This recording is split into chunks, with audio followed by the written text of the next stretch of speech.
Hey guys, it's me again, Barry with Barry's 8-Track and Classic Car Radio Repair, and this time we're demonstrating a Delco T-400 8-track player. This is almost a universal model. This goes in Firebirds from 72 to 77 and all other kinds of different cars. This comes from Nick in Garden Valley, California, and Nick has it was sent in because it would only work at full volume. You could not turn it down. You go to turn it down and it cuts completely out.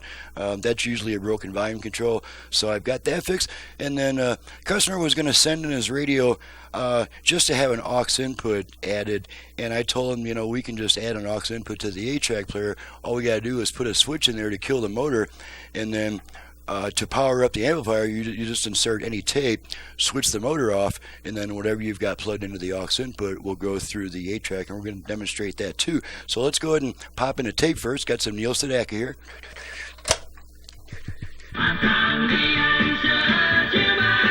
Okay, check our volume. Okay, now we're at low volume.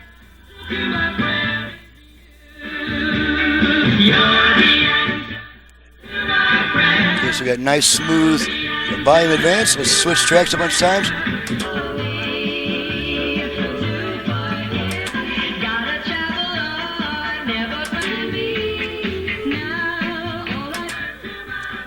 Okay, end of a song there. Good time to check the head alignment. No crosstalk between songs. Okay,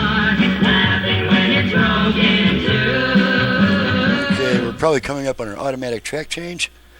There's the automatic track change, and the music will come back in.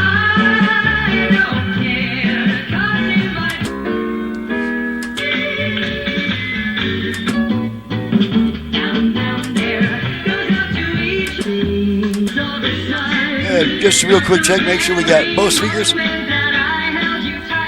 Balance left, balance right.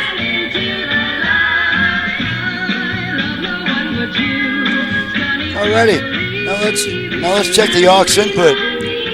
To check the aux input, I'm just going to switch the motor off. Okay, the motor is off.